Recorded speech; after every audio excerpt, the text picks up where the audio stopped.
Sabret, sabret, ağır günlerin geçer gider. Sen yüreğin sevgiden dolu, Allah senin baltını açar. Sabret, sabret, ağır günlerin geçer gider. Sevgini unutmasam dolunup izine gelir.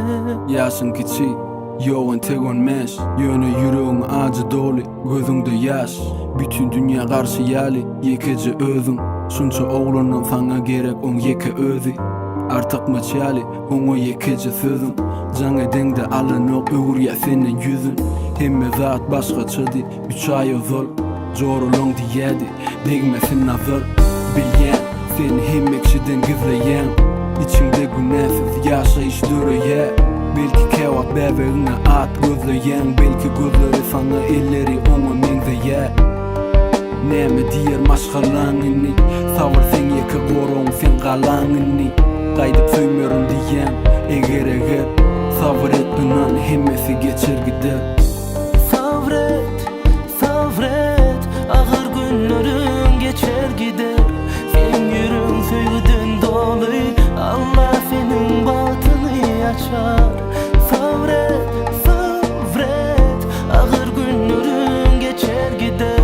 Ben sevgini unutmasam dolunup izine gelir. Yaşın kiçi, yoğun tek önmez. Yönü yüreğin acı dolu, gözünde yaş. Bütün dünya karşı yali, yekece özün. Ömrümde hiç deyip görmedin ece sözün. Kalkınım yok, kim bilyen nerelerde taşladılar. Küçükken seni yad ederdi. Emekçi parmak uzat ya, diye yetin. Sen böyle yüreğini edip olmaz bütün. Yeke dostun ay, oğlum gecelerini karışan her gün birinin izinden gelerini. Sağadın sesi durunu, vakt geçip dur yöne. Sen izinden gelyen yok. Önümün fönye, her geçen gün bilen. Tapavdı yok, ertirinem dün bilen. Hiç kime karışıp gelleyen eğer sabret inan hemmesi geçer gider.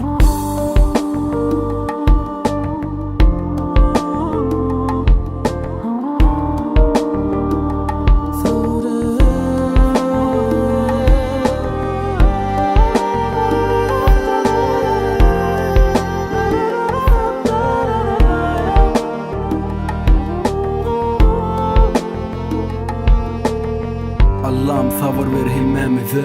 Yüreğimize hakiki sevgi, akıl ver kellemize. Bir ak yol ol, yüreği temize. Yaşalı şunu hiç seyretmenize. Sevgimin hiç kaçan gitmesin manizam. Dilimi sen görmek, biri beni yanısa. Birden köp dostum olsun, birden fanısam. Elimden tutan olsun, müdrap yıkılsam. Sen adın bolsun dodağımın bezeği. İmanlı gideyin gelse menem gezegim. Düşman olsa duzağı, sabırlı yürek bilen eredeyin. O soğuk buzları, yalnız elmen yok mene korku. Tut elimi senem ertilmez yaktı. Sabırı koy verecek gel inni eğer sabır etsen inanıp hemmesi geçer gider.